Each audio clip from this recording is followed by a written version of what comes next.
Pelo sinal da Santa Cruz, livrai-nos Deus, nosso Senhor, dos nossos inimigos. Em nome do Pai, e do Filho e do Espírito Santo. Amém. Meu Senhor e meu Deus, creio firmemente que estás aqui, que me vês, que me ouves. Adoro-te com profunda reverência. Peço-te perdão dos meus pecados e graça para fazer com fruto este tempo de oração. Minha Mãe Imaculada, São José, meu Pai e Senhor, meu anjo da guarda, intercedei por mim.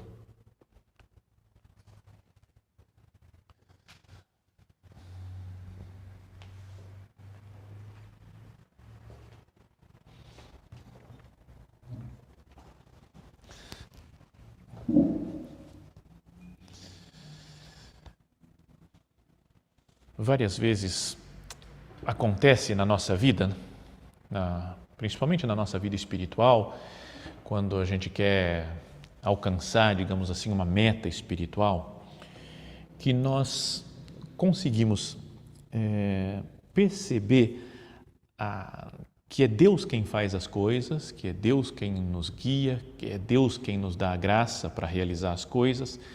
Percebemos isso só quando a gente cai, né? Quando a gente comete um pecado, por exemplo, quando a gente falha e fica evidente a nossa falha, ou quando nós percebemos que estávamos tentando sozinhos fazer uma coisa, com as nossas forças, com a nossa capacidade de organização, com os nossos conhecimentos, e que por algum furo que acontece, alguma coisa que sai do controle, ou quando a gente cai, quando falha em alguma coisa, então a gente tem uma luz de Deus. Eu falo, meu Deus, eu estava contando só com as minhas forças, não estava contando com a sua graça. Tinha me apoiado só nas minhas capacidades, e desprezado, digamos assim, mesmo que não seja algo formal, mas algo na prática a gente acaba desprezando um pouco a ajuda de Deus, a graça de Deus, a sua iluminação. E esse fato aconteceu muito claramente, uma falha por não contar com Deus, talvez. Uma falha aconteceu assim na vida de Zorobabel, que é o personagem de hoje que nós vamos procurar conhecer um pouco melhor a sua vida. Dentro dessa série de personagens mais desconhecidos da Bíblia, queria hoje pensar nesse personagem, Zorobabel. Talvez muitos de nós já tenhamos ouvido esse nome, quando fala naquela genealogia de Jesus, que está lá no comecinho do Evangelho de São Mateus, e que se lê pelo menos uma vez ao ano na missa, que fala Salatiel gerou Zorobabel. E assim continua, mas são dois nomes que aparecem que a gente não tem a menor ideia de onde são, como é que foi a história deles, o que aconteceu com cada um. Mas o Zorobabel tem outros trechos da Bíblia que se fala, que trata do Zorobabel. Principalmente no livro de Esdras. Vou explicar um pouquinho o que é o livro de Esdras. É um livro que fala do retorno do povo de Israel para Jerusalém, depois de eles estarem cativos, exilados na Babilônia. Então a história começa muito antes. Tem lá os reis Saul, Davi, Salomão, mas depois de Salomão tiveram dois reis, um que era o filho do Salomão, Roboão, e um outro que era um homem importante também, tinha feito outras coisas já, mas que quer chamar para ele o reinado, ele quer ser o rei, que é o Jeroboão. E com isso acabam dividindo o povo de Israel em duas partes, o reino de Israel no norte e o reino de Judá no sul. Mas o reino do sul é onde está a capital, Jerusalém. E vão se sucedendo ao longo da história muitos reis ruins. Uns reis são bons, santos, mas outros que não procuram fazer a vontade de Deus, que adoram outros deuses. Então até alguns profetas falaram, cuidado porque Deus vai castigar o povo, e vocês vão perder a terra de Israel, a terra, especialmente a cidade de Jerusalém. E de fato, no ano 586 a.C., as tropas do Nabucodonosor, rei da Babilônia, invadiram Jerusalém, tomaram Jerusalém, destruíram a cidade, destruíram o templo, que era o grande centro de encontro, o templo que Salomão tinha construído com toda a sua glória. Então os exércitos babiloneses Entraram, saquearam todo o templo, roubaram o ouro, todas as pedras preciosas que tinham lá e arrasaram, destruíram tudo. E o povo foi levado para a Babilônia, em cativeiro. E assim estiveram muitos anos, distante da sua terra. Agora, na Babilônia, tinha muita gente que sofria por estar lá. Fala, mas eu quero voltar para a minha terra, que Israel é minha terra, a terra, o reino de Judá, minha capital, que é Jerusalém, o templo. Eu queria voltar para viver assim com Deus. Mas outros até que se deram bem na Babilônia, talvez se afastassem um pouco de Deus e estavam ganhando alguns dos costumes pagãos da Babilônia. Bom, aconteceu que muitos anos depois disso, no ano 539 a.C., surgiu um novo rei da Pérsia que dominou a Babilônia. E o rei era o rei Ciro, conhecido talvez de aulas de histórias da Antiguidade. E o Ciro mandou que o povo de Israel voltasse, falou, podem voltar para a sua terra e reconstruam o templo. Então foi um rei mais pacífico e isso foi uma grande alegria para todo o povo de Israel. Então retornaram a Jerusalém e o guia do povo, um dos guias do povo, um dos homens principais, porque era descendente de Davi, era um dos filhos, tataraneto lá do Davi, e ao mesmo tempo tinha muitos dotes de liderança, de controle sobre o povo, de influência no povo. Esse homem era Zorobabel. Então podíamos dizer que foi um dos líderes, talvez o principal líder da retomada de Jerusalém, de quando recomeçaram a vida no povo que Deus tinha dado, na Terra Santa, a terra que Deus tinha escolhido para dar para o seu povo. Então ele tem uma função de liderança. Isso já faz a gente pensar. Se a gente está estudando aqui, procurando rever a vida de algumas pessoas desconhecidas, não só por um conhecimento histórico, mas para aplicar depois na nossa vida, isso é uma coisa já para pensar. O Zorobabel tinha liderança, tinha moral com o povo. E nós também, cada um de nós tem liderança sobre algumas pessoas, mesmo que seja só um pai de família, uma mãe de família, ou uma pessoa que, influencia nos meus irmãos mais novos, qualquer coisa. Mas sempre tem algumas pessoas que estão submetidas a nós. Bom, então eles voltaram para a terra de Israel, para o reino lá de Judá, mais precisamente, simplesmente guardaram suas coisas, arrumaram suas casas para morar e foram para Jerusalém e falaram, vamos reconstruir a cidade de Jerusalém. Mas a primeira coisa que fizeram, em vez de construir casas, prédios ou as muralhas, pelo menos de Jerusalém, para proteger a cidade de ataques futuros, a primeira coisa que fizeram foi o altar do novo templo de Israel, novo templo de Jerusalém. E foram construindo, com muita gente trabalhando, as pessoas estão fazendo o altar para depois construir o templo, e assim toda a cidade vai crescendo ao redor do templo. Também outra coisa para pensar, vão construir uma coisa, uma cidade inteira, mas põem como fundamento o templo. Fundamento, Deus nosso Senhor, nosso amor a Ele, o nosso relacionamento com Ele. Também isso já podíamos pensar, falar assim, eu coloco você, meu Jesus, como fundamento, como base das coisas que eu tenho que construir. Quando eu quero realizar um empreendimento qualquer, a base está Deus, a vontade de Deus, os ensinamentos de nosso Senhor Jesus Cristo. Bom, então construíram o templo, o segundo templo, que depois vai ser embelezado mais por Herodes, uns 500 anos depois. Mas fizeram isso, as primeiras celebrações já no templo, grande festa no povo, mas surgiram dois problemas. Não estava todo mundo super satisfeito. Primeiro, tinha o pessoal mais velho que tinha conhecido o templo anterior de Salomão e toda a sua glória. Então começaram a reclamar que o novo templo não estava bom. Muito fraco, pequeno, não se compara à glória do templo de Salomão. Eu vi como é que era, eu ia naquele templo, era muito melhor que essa porcaria que fizeram aqui. Então, gente do povo, algumas pessoas mais velhas, reclamando da obra que tinha realizado Zorobabel e tantos outros hebreus, né, junto com ele. Esse era um problema. E o outro problema eram problemas políticos, que isso não é uma coisa só de agora. Não é só agora que a gente vive problemas políticos. Ao longo de toda a história da humanidade, sempre teve rolos. Então, tinha alguns inimigos infiltrados lá, pessoas mesmo dos judeus, né, gente do reino de Judá, ou da tribo de Benjamim, que, por motivos políticos, não queriam que o Zorobabel construísse o templo assim, né, começaram a falar que, sei lá, estão desviando dinheiro, tem superfaturamento nas obras, sei lá, sabe esses problemas que tem na vida normal? E então fizeram uma reclamação ao novo rei da Pérsia. Lembra, o Ciro tinha mandado o povo reconstruir o templo.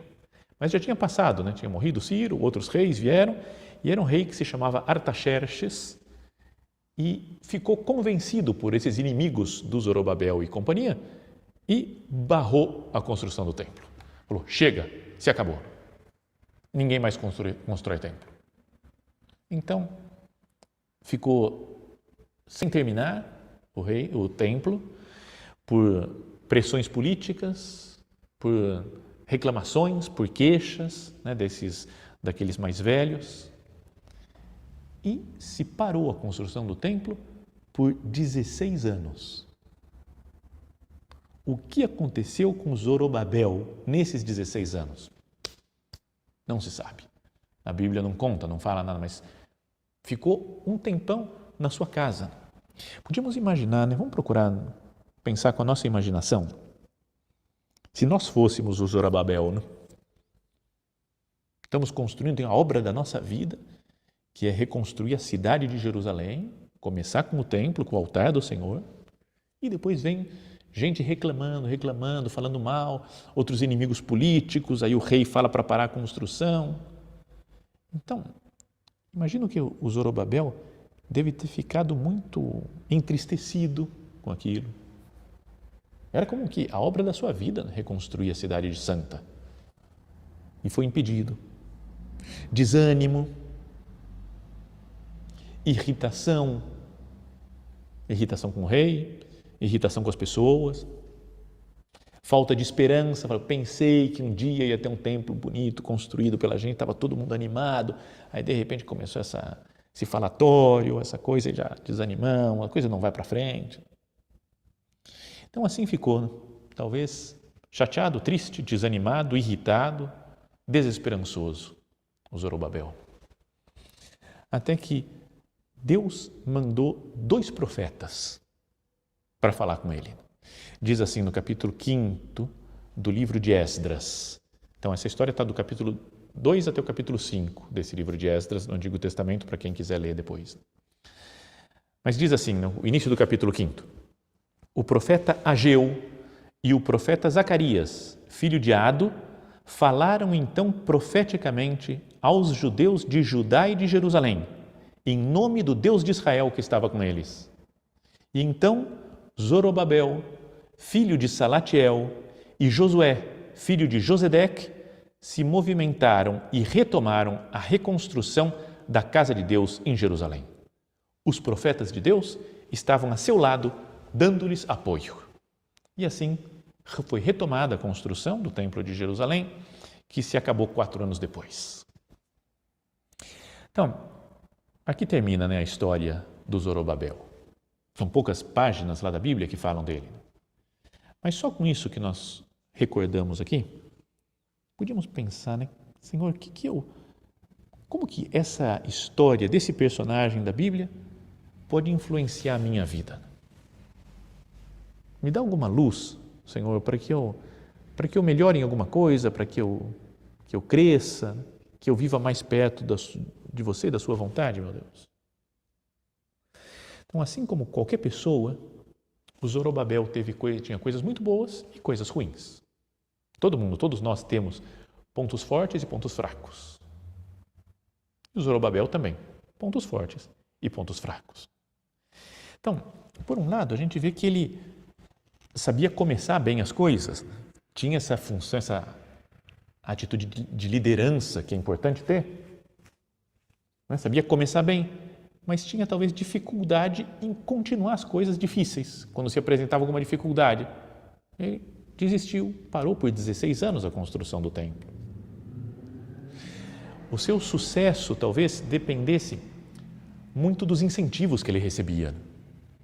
E o pessoal está apoiando, então aí vamos lá, Zorobabel, vem os profetas lá, o Ageu, o Zacarias, vamos lá, Zorobabel, você consegue, vamos lá, eu consigo. Precisa de um incentivo externo.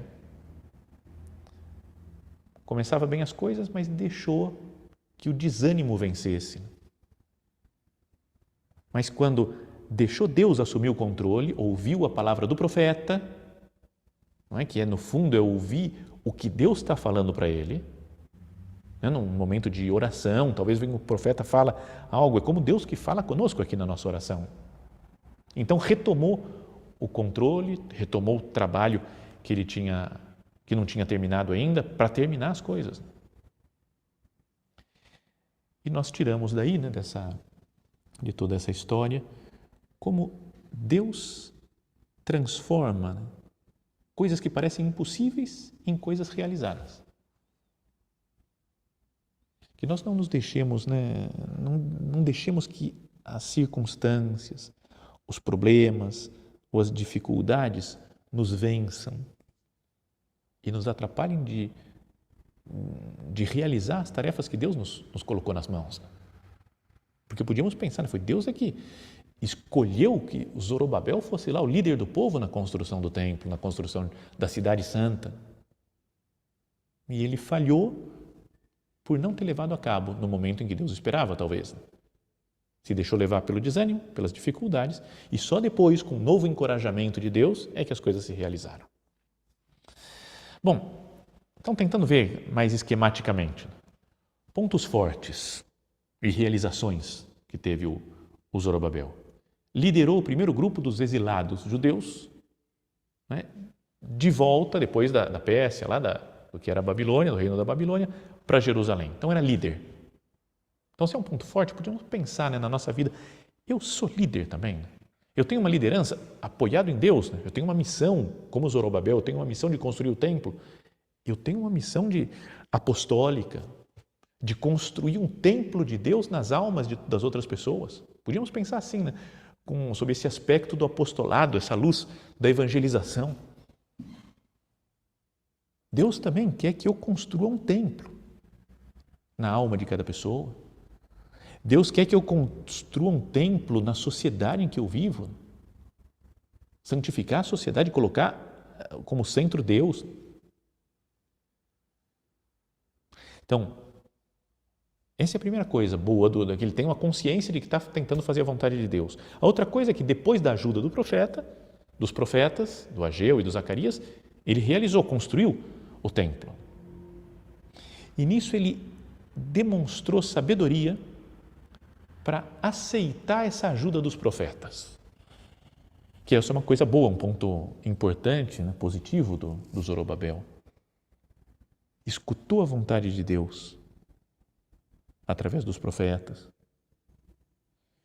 Nós devemos também, né, ouvir e falar, o que Deus está me falando?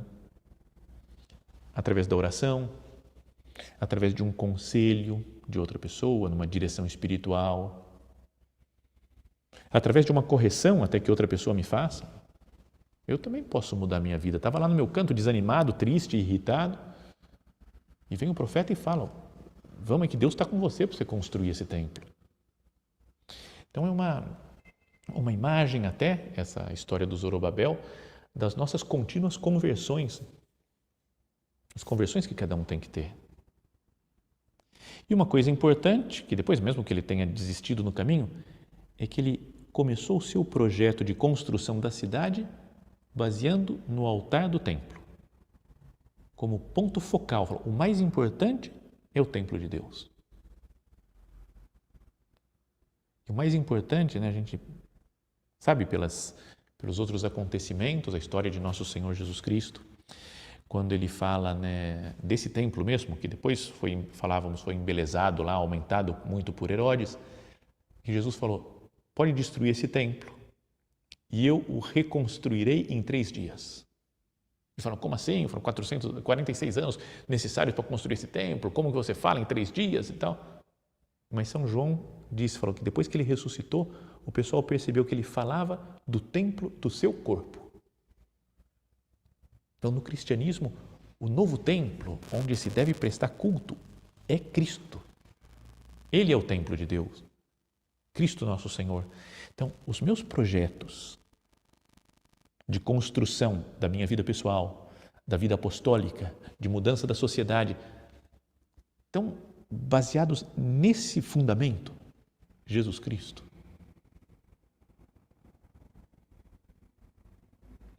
Esses são os pontos fortes, né, do Zorobabel.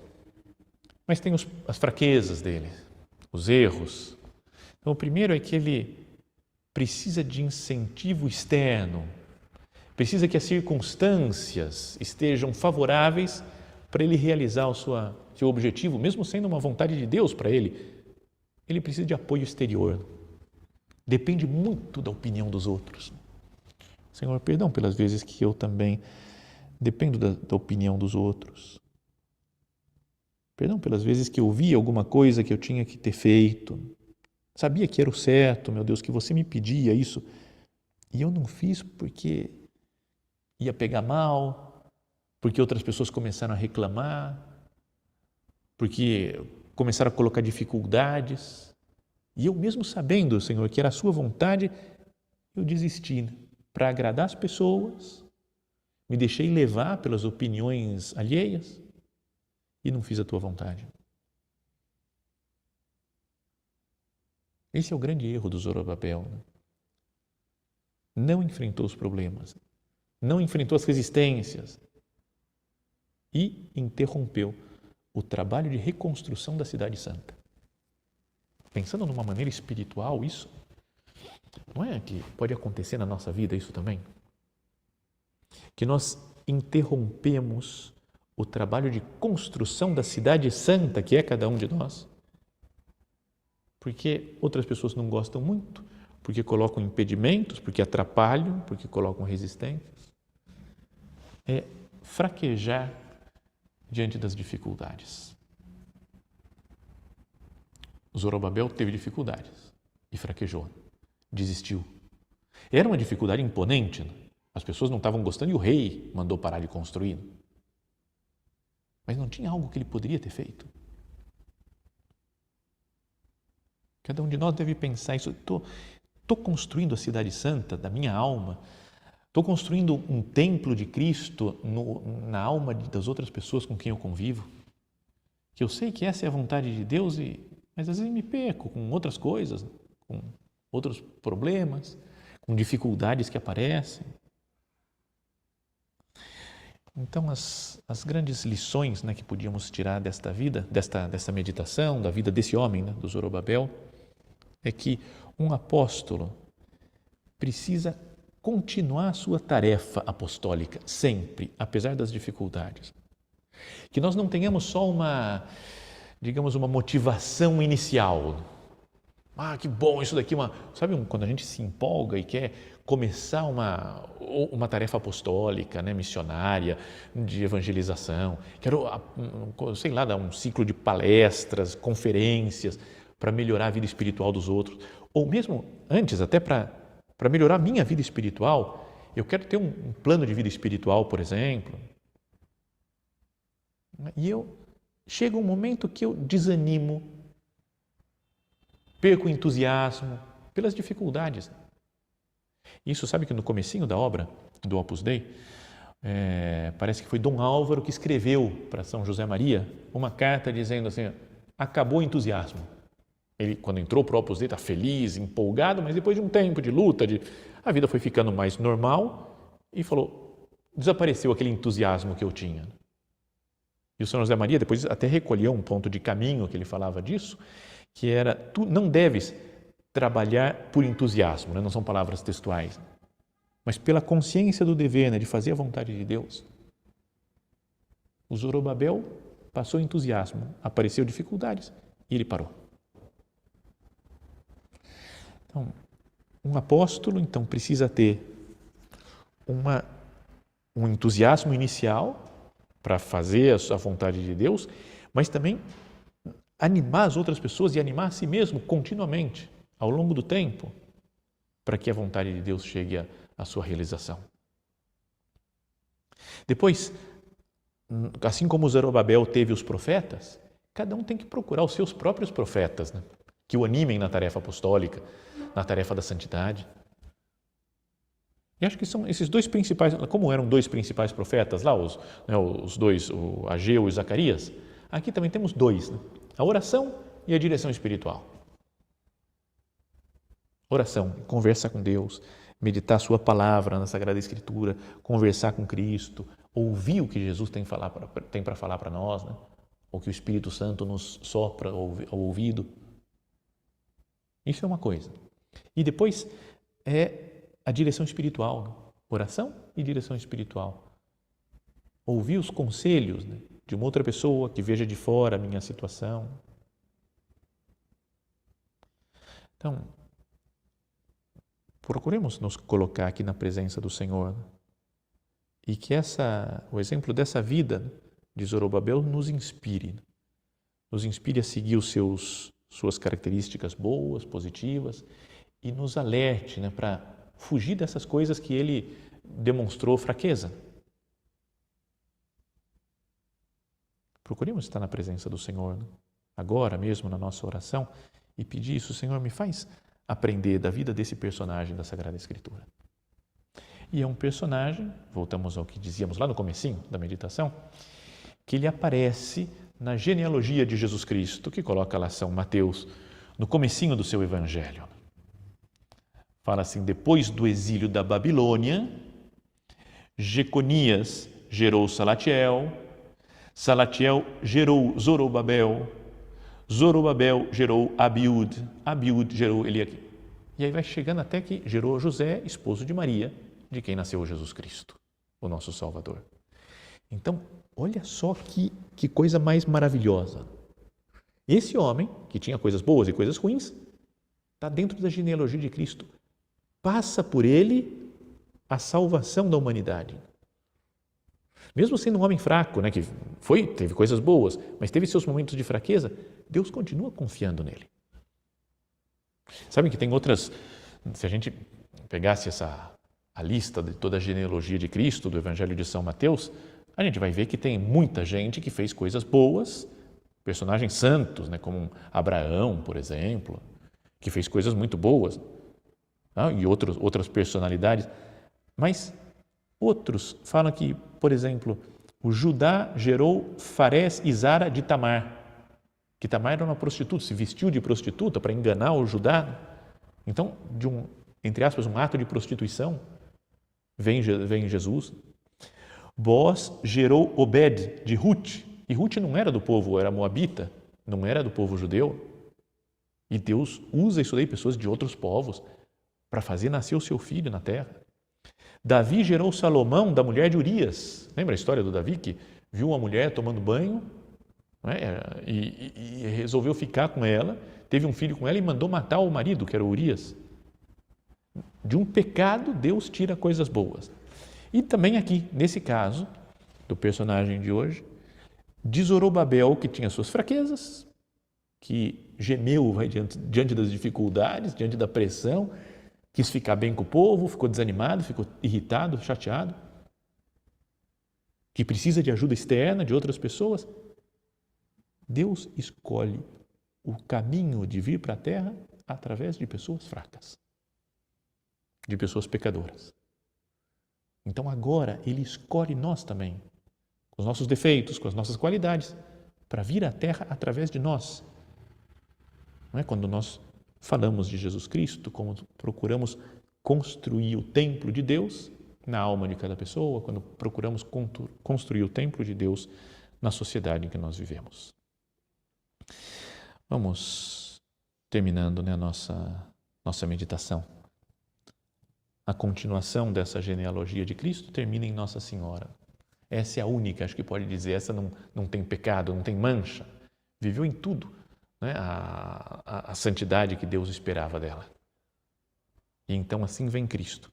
Mas todos os antepassados, aqui esses antecedentes, todos têm defeitos, têm manchas na sua vida, no seu currículo, como nós também. Mas Deus quer contar conosco para vir à Terra. Peçamos a Nossa Senhora, né, que nós tenhamos um pouco da pureza dela, né, da santidade dela, para que, entre aspas, assim digamos, Jesus tenha menos dificuldade de vir para a Terra, porque ele segue, né, as boas obras que nós fazemos.